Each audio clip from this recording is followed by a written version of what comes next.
이제 곧 성탄절인데 여러분 올 한 해가 정말 빠르게 지나가는 것 같습니다. 벌써 이번 주 금요일에 성탄절을 우리가 앞에 두고 있습니다.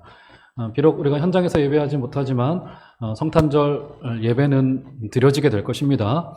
비록 이 자리에서는 소수로 나와서 예배할 것이지만 우리 성도님들께서는 금요일 오전 그 11시에 있을 문자를 드리겠으나 우리 11시에 있을 성탄절 예배에 함께 해주시기를 꼭 부탁을 드리겠습니다. 올해 성탄절은 아무래도 예년과는 여러 가지 면에서 많이 다릅니다. 성탄절이 지금 동양권인 우리나라에서도 이미 이제 이것이 상업화되어져 있고 소비주의화 되어져 있는 것이 이제 분명합니다. 성탄절 대목이라고 말하고 여기서 팔려나가는 선물들, 아이들 캔디, 사탕, 우리 교회들이 이제 많이 소비를 하죠. 사실은 연말 선물, 성탄절 선물 이런 것들이 굉장히 많고 서구는 더 말할 것도 없죠. 서구는 이미 10월 말에서부터 거리에 성탄절 캐롤이 들려오기 시작합니다. 실제예요.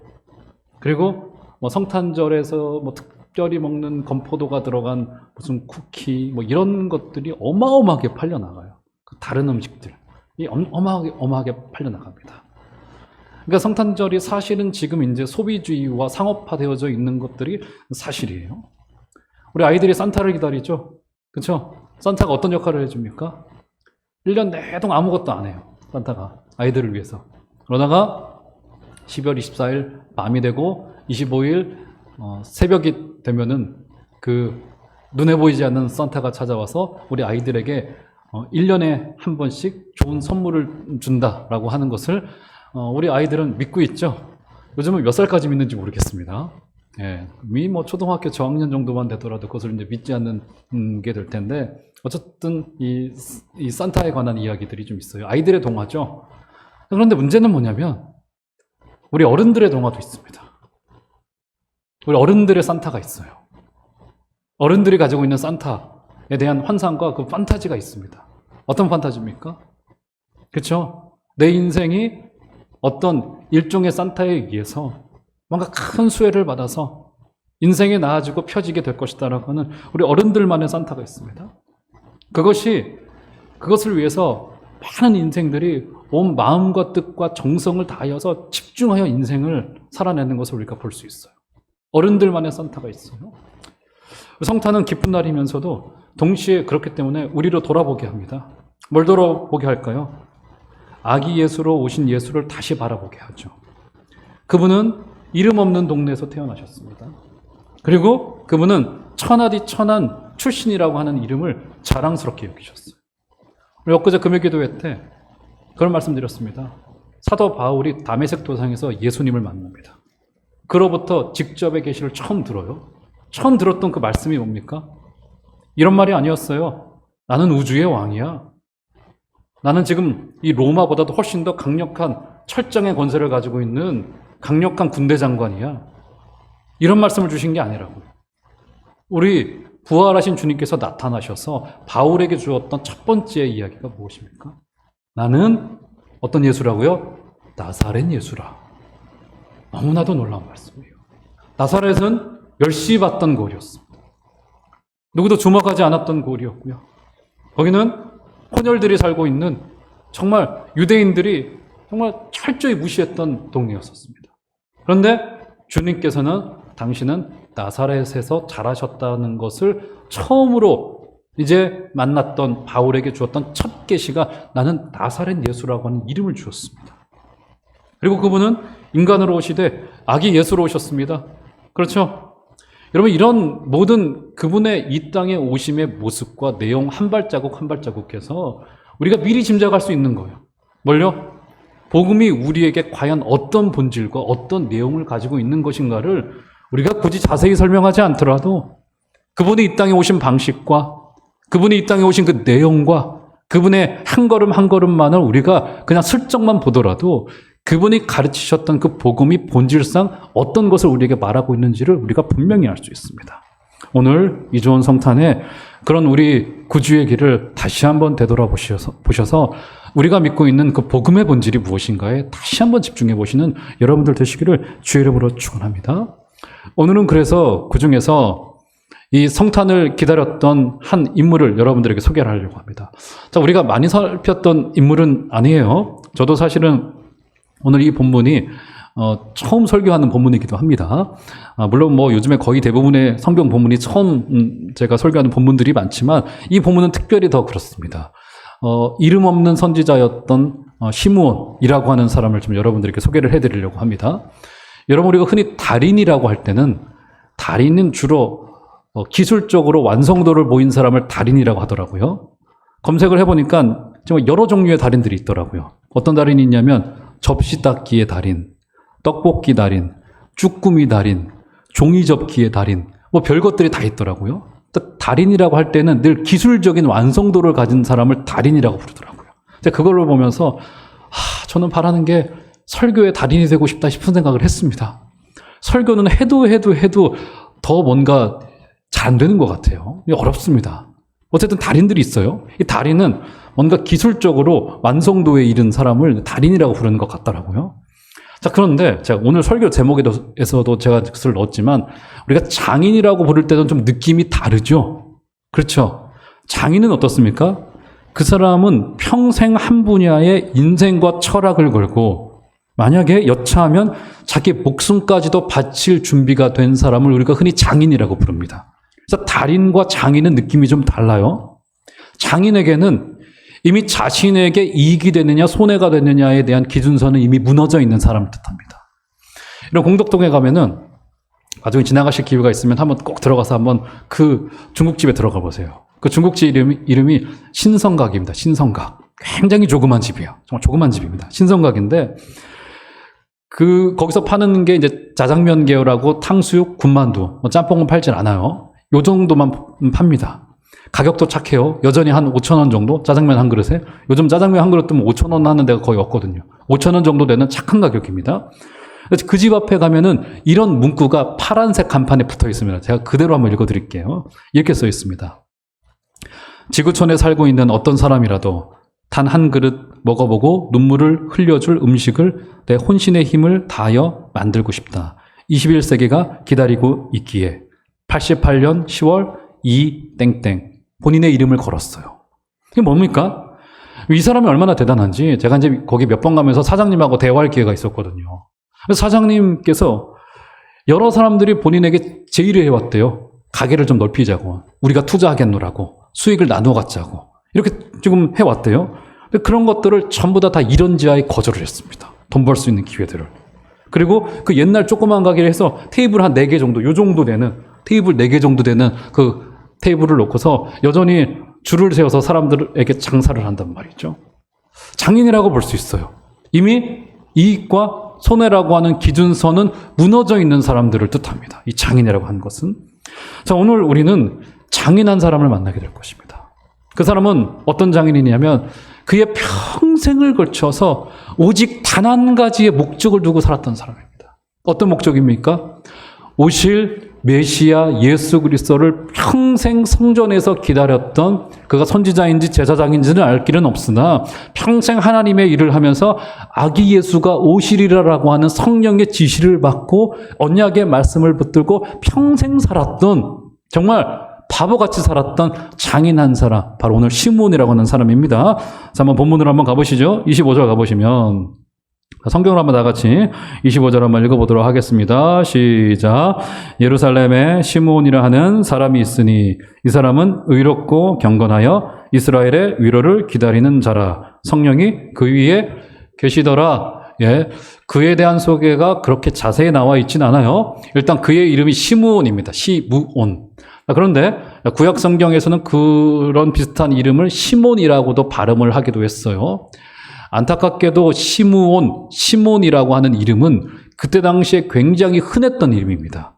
그래서 그가 정확히 어떤 사람인지는 우리가 잘 알 길이 없습니다. 일단 구약에서 시므온, 여러분 누가 떠오르십니까? 시므온? 야곱의 12아들 중 둘째였던 시므온이 떠오르시죠? 그래서 그 시므온을 기초로 하여서 시므온 지파가 생겨나게 되어졌습니다.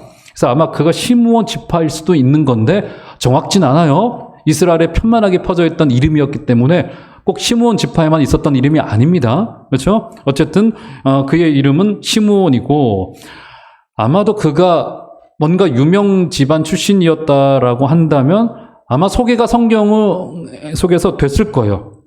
지금 무슨 말이냐면 아무 소개가 없다는 것은 그가 아마도 주목할 만한 외적인 조건이 없는 사람이었을 것으로 우리가 충분히 볼 수 있는 겁니다. 거의 대부분의 모든 책들이 있는 이름 없는, 이름은 있죠. 시므온이라고 하는 그 정말 무명의 그 선지자가 그리 좋은 집안 출신은 아니었을 것으로 성경학자들이 전부 다 추정을 합니다. 시므온이라고 하는 사람이에요.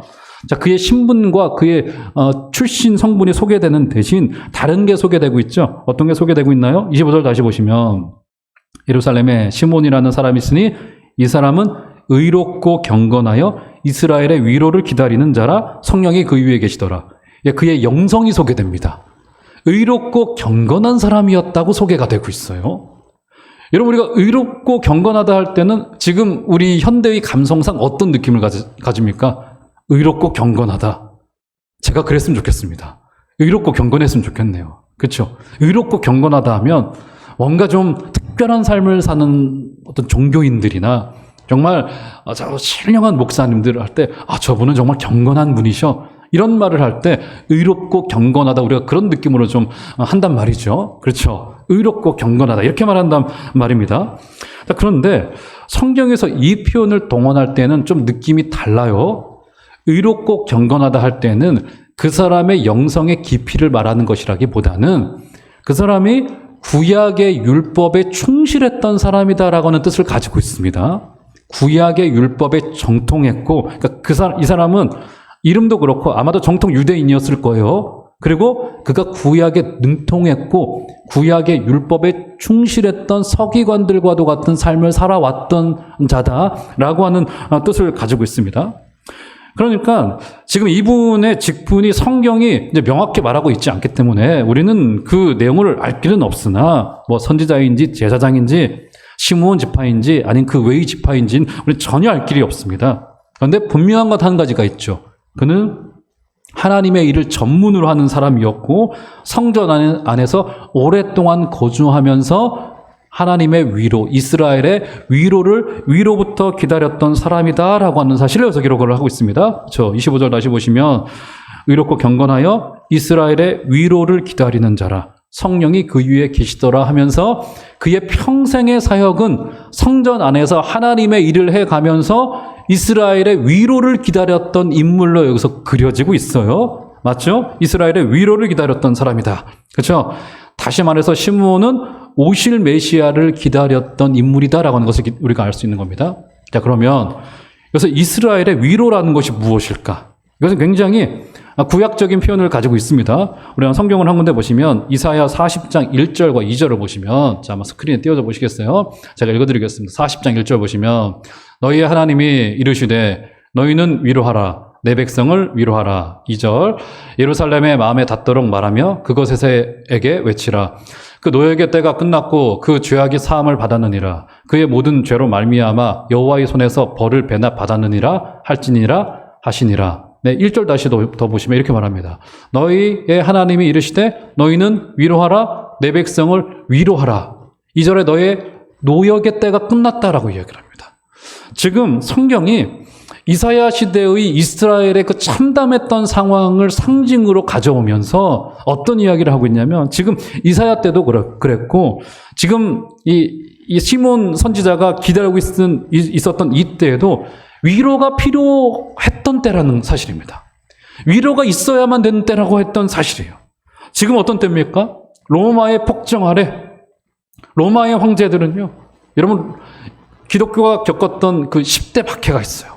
박해의 내용들을 읽어보면 끔찍하고 견디기 힘들고 뭐 이런 게 있었단 말이죠. 로마는 황제는 본인을 신으로 추앙해요. 깜찍했던 시대란 말이죠. 그리고는 과도한 세금 정책을 매깁니다. 본인을 신격화시키죠. 경제적으로 목을 매죠. 얼마나 고통스러운 시대였을까요? 이스라엘에게 반드시 위로가 있어야만 되는 그런 때였었다고요. 그럴 때 종교가 위로가 되어줘야 되죠. 그런데 종교 지도자들마저도 타락하였고 사복음서가 우리에게 고발하고 있는 내용이 무엇입니까? 종교의 포장을 싸고 본인의 안위를 위해서 사람들을 착취하고 종교가 도구가 되어져 있는 그때 종교가 위로가 되어 있지 못했던 때라고요. 정치, 경제, 문화, 종교, 국방 어느 것 하나 위로가 되지 못했던 절망이 가득한 시대입니다. 여러분, 우리에게 성탄절이 어떤 의미여야 될까요? 우리 주님이 아기 예수로 오셨습니다. 왜요? 도탄과 절망에 빠진 시대였기 때문에. 그리고 우리 역시도 시므온처럼 그런 주님의 위로가 오기를 기다리는 거라고요. 여러분, 성탄하면요, 성탄절 하면 무엇이 되어져야 되냐면, 성탄은 단 한마디로 하자면 우리에게는 적어도 위로인 거예요. 우리 성탄절에 선물을 주고받지 않습니까? 다 좋아요. 문화로서 즐겨야 되고, 또 그것이 우리로 하여금 성탄을 또 기념하게 하는 또 어떤 좀 약간 그런 역할이 좀 있어요. 저는 그 우리 성탄절 캐롤송 중에서 정말 말도 안 되는 캐롤송 중에 하나가 뭐냐면, 울면 안 돼가 정말 말도 안 된다고 생각합니다. 아니, 울면은 애들한테 선물을 안 준대. 이건 철저히 부모의 시각에서 만든 캐롤송인 거라고요. 근데 애들이 우는 건 당연한 거잖아요. 그렇지 않습니까? 그 캐롤송은 굉장히 전형적인 비성경적인 캐롤송입니다. 아니, 애들이 울면 안 돼, 울면 안 돼, 우는 아이에게는 선물을 안 준다는 이게 말이 안 되지 않습니까? 애들이 우는 건 당연한 건데, 그렇지 않습니까? 철저히 어른의 시각에서 본 거라고요. 그렇죠? 성탄의 선물 다 좋아요. 그런데 성탄은 단 한마디로 하자면 성탄은 위로여야 됩니다. 그래서 여러분, 근데 우리 교회도 우리 주일학교 발표도 하고, 사실은 우리 성탄절 우리 찬양대 칸타타도 하고, 근데 우리의 그 기쁨과 위로도 좋아요. 그런데 성탄이 위로라고 한다면 이 위로는 조금 좀 우리 밖으로 좀 뻗어나가줘야 돼요. 그래서 가능하다면 머릿속에 제가 홀로 좀 그려본 그림은 뭐냐면, 우리 종암동이나 이 성북구 주위에 우리 좀 힘드신 분들 많잖아요. 그럼 성탄절에 우리 오전 11시에 예배 드리고, 우리 교회가 준비한 조그만 선물들을 싸들고 구역별로 가서 거기서 선물 드리면서 같이 한번 구역장에 예배 인도하고, 정말 이 인근에 쪽방촌들 많지 않습니까? 거기에 어르신들 찾아뵙고 장애우들 찾아뵈면서 그들 위로하고 돌아오면 얼마나 성탄의 의미가 좀 더 좋을까, 이런 상상을 좀 해봤습니다. 사랑하는 여러분, 성탄은 위로여야 됩니다. 우리 종암제일교회는 성탄의 정신을 가지고 주님 오시는 그날까지 서로 형제자매를 위로하고 서로를 불쌍히 여기고, 그리고 이 땅을 위로해 나가는 여러분들 다 되시기를 주 이름으로 축원합니다. 자, 그러면 시므온이 어떻게 이렇게 오랜 긴 자신의 전 인생을 들여서 그렇게 하늘로부터 오는 위로를 기다릴 수 있었던 것일까? 왜냐하면 여러분, 기다리는 건 정말로 힘든 일이잖아요. 너무나도 힘든 일입니다. 이 코로나 1년도 되지 않았는데 1년의 기간을 버티고 인내하고 기다리고, 기다리는 것이 굉장히 힘든 일이란 말이죠. 그런데 이 시므온은 장인 정신을 가지고 그의 평생 몇 살까지 살았는지는 모르겠으나 정말 수십 년의 세월을 이스라엘의 위로가 오기를 기다리고 아기 예수가 오리라고 하는 그 말씀을 붙들고 기다렸단 말이죠. 어떻게 위로가 가능했을까? 첫 번째, 26절 가보시면, 자, 이렇게 말합니다. 자, 우리에게도 굉장히 중요한 팁을 줍니다. 자, 26절 한번 다 같이 한번 읽어보도록 하겠습니다. 시작. 그가 주의 그리스도를 보기 전에는 죽지 아니하리라 하는 성령의 지시를 받았더니, 그가 뭘 들은 거예요? 성령님의 그 말씀의 음성이 그의 귓전 가운데 찾아왔단 말이죠. 어떤 음성이었습니까? 네가 메시아를 보기 전에는 절대로 내가 죽지 아니하리라. 무슨 말입니까? 그 메시아를 보는 것이, 기다리는 것이 그의 전 인생의 사역이었던 것임을 그가 하나님의 음성을 통해 들었다고요. 여러분, 그래서 이렇게 우리가 이 선지자가 버틸 수 있었던 이유는 하나님이 약속한 그 언약 때문에 가능했습니다. 결국 말씀을 붙들고 기다렸다는 거예요. 여러분, 역사의 시간표는요, 결국 하나님의 경륜과 하나님의 목적을 향하여 가고 있습니다. 단지 우리와 시간의 감이 다를 뿐이에요. 그래서 우리가 이 고통의 때를 인내하고 기다리기 위해서는 중요한 것이 하나님의 말씀의 진의를 아는 것이 굉장히 중요합니다. 하나님의 말씀의 진의. 호세아 선지자에게 몇 주 전에 우리 새벽에 이제 호세아서를 살폈지 않습니까? 호세아 선지자에게 하나님께서 준엄한 심판의 메시지를 북이스라엘에게 준단 말이죠. 그렇죠? 그러면서 호세아 선지자가 백성들을 호세아 6장에서 종용하고 있고 권하고 있는 말이 뭐냐면, 우리가 여호와를 알자. 여호와를 힘써 알자라고 제안을 합니다. 그 이면에 어떤 뜻이 담겨져 있을까요? 여러분, 아모스나 호세아 때는 어떤 때였냐면 북이스라엘이 가장 강성했을 때였습니다. 여로보암 2세가 52년을 철권 통치를 하면서 주위의 모든 대적들의 칼을 무력화시키고 가장 강성했을 때, 가장 부국이었을 때, 바로 그때였단 말이죠. 그런데 그때는 어땠습니까? 이스라엘에 제사도 진행되고 있었고, 우리로 말하면 예배도 진행되고 있었고, 종교도 진행되고 있었고, 말씀도 계속 전파되고 있었을 때라고요. 그런데 무슨 말입니까?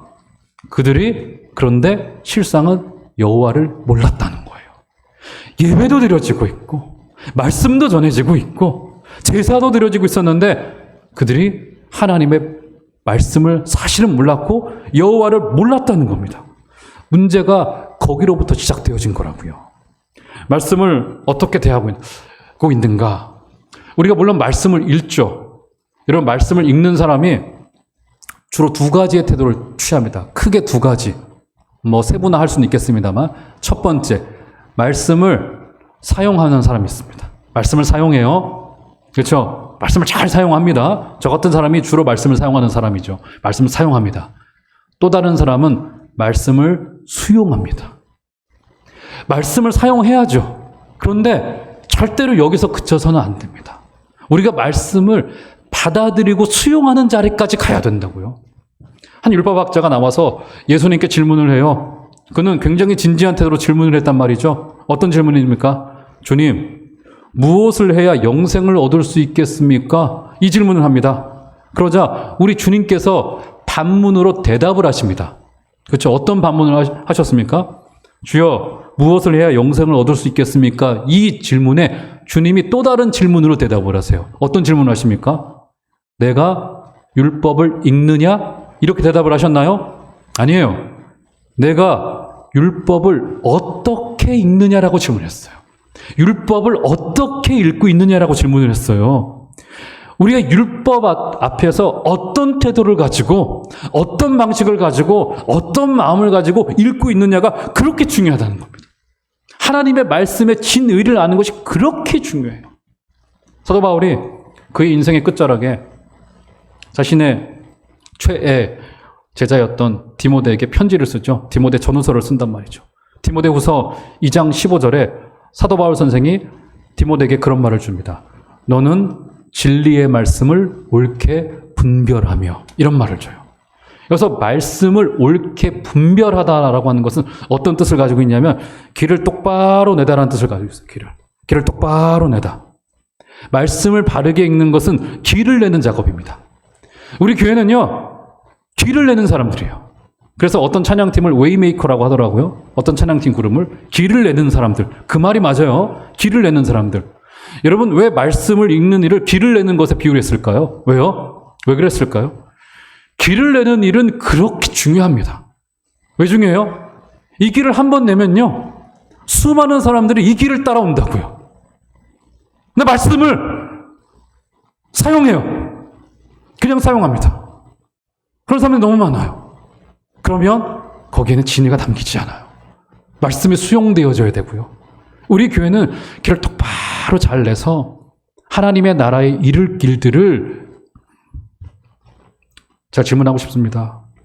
지난 한 주간 동안에 말씀을 어떻게 읽으셨습니까? 어떻게 대하셨어요? 사랑하는 여러분, 우리 교회는 주님 오시는 그날까지 이 말씀에 구원의 복음이 담길 줄 알고, 그러니까 우리가 말씀을 읽는 게 아니라 더 나아가서 이런 경지까지 이르렀으면 좋겠습니다. 말씀이 우리를 읽어가고. 그래서 우리 선배, 제 스승 목사님이 늘 하던 말씀이 뭐냐면, 근데 그분이 이제 탁월한 강해 설교자이지 않습니까? 근데 그분의 설교를 많은 후배들이 사모했단 말이죠. 막 배우고 싶어 하는데 그분은 설교에 대해서 가르치신 적이 없어요. 딱 한마디 가르치셨어요. 니들이 좋은 설교자 되고 싶냐? 먼저 잘 들어라. 먼저 좋은 예배자가 되라. 이거 안 되면 안 된다는 거예요. 아무리 달변을 가지고 있다 하더라도. 그 말이 참 평생 제 마음속에 흐려지지 않을 것 같아요. 참 이렇게 얼굴을 굳혀가면서 우리에게 경고성의 말씀을 하신 거예요. 니들이 예배드리는 그 모습, 성도들이 네 설교를 들을 때 성도들에게 받고 싶은 예배의 태도 그대로 너도 예배자가 되라. 말씀을 어떻게 읽느냐, 율법을 어떻게 읽느냐 우리에게 말해주고 있단 말이죠.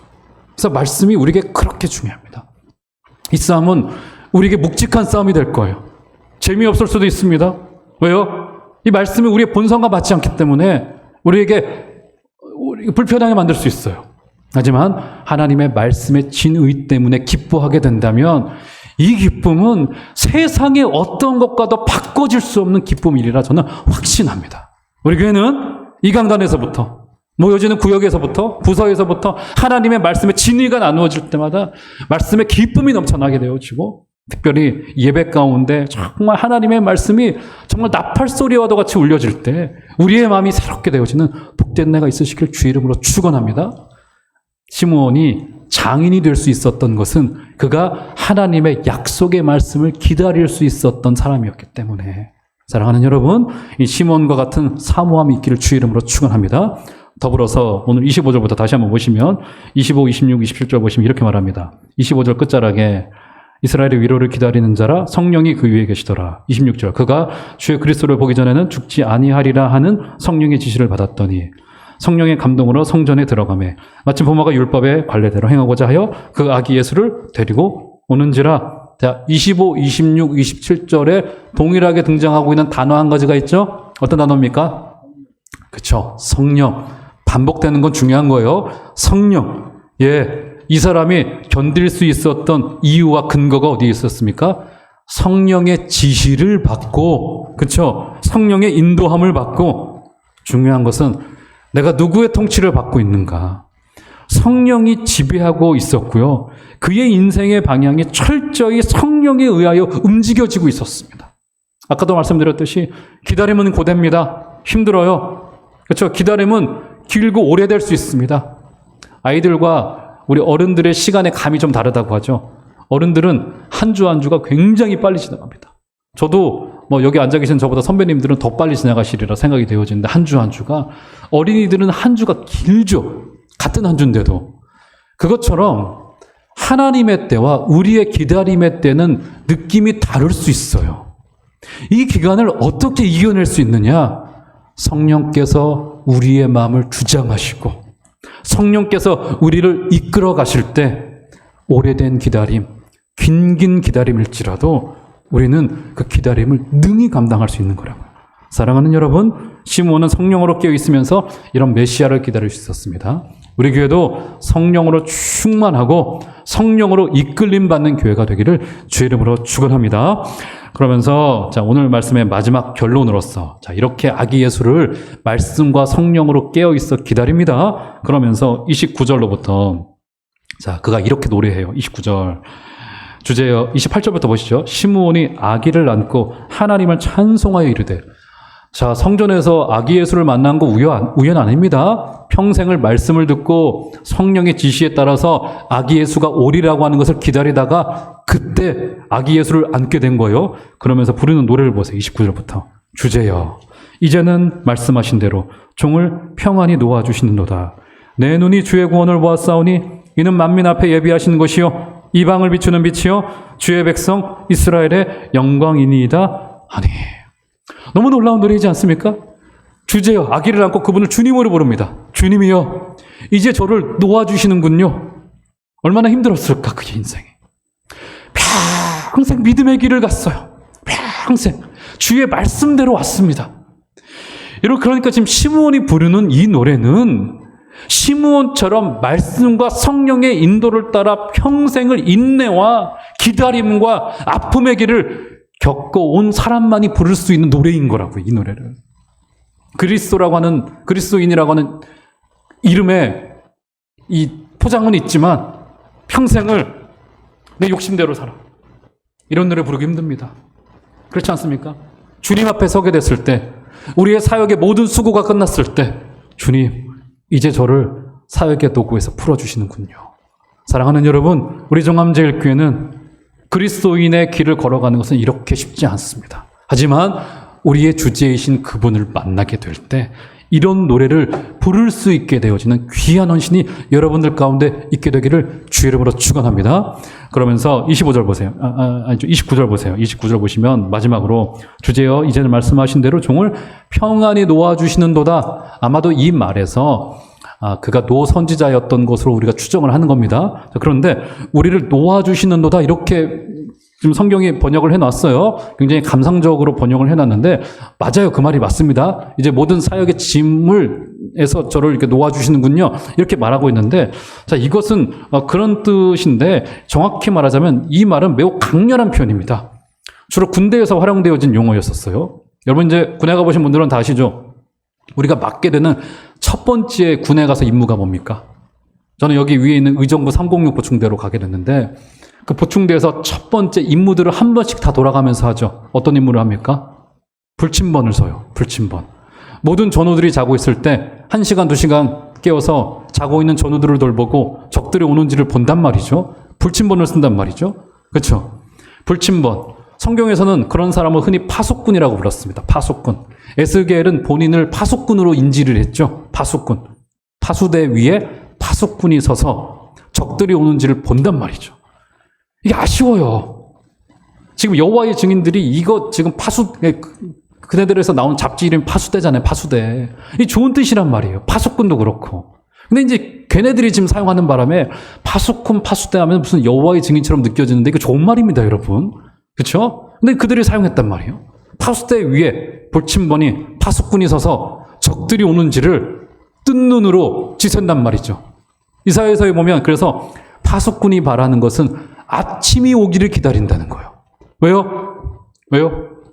왜 아침이 오기를 기다립니까? 불침번에게 기다려지는 게 뭐예요? 근무교대죠. 근무교대. 여기서 29절에 종을 평안히 놓아주신도다 이 말은 마치 근무교대와도 같아요. 근무교대. 이제 시므온의 사역은 내려놓아진 거예요. 아기 예수가 오셨기 때문에. 이 사역은 누구에게로 이양된 겁니까? 이제 아기 예수를 통하여 세워진 교회들로 이 기다림의 사역은 그대로 옮겨진 거라고요. 우리는 어떤 사역이 있는 겁니까? 다시 오실 주님을 기다리는 사명을 부여받았다고요. 시므온과도 같이. 맞죠, 여러분? 사랑하는 여러분, 시므온이 말씀의 약속을 받고 성령의 지시를 따라 아기 예수를 기다렸던 것처럼 우리 이 시대 마지막 때에 주님은 반드시 다시 오실 것입니다. 긴 기다림일 수 있어요. 하지만 이 기다림의 때에 말씀을 붙들고 성령의 은혜로 인내하여서 주님 다시 오실 날을 고대하여 주시는 복된 성탄의 다짐이 다 있으시기를 주의 이름으로 축원합니다.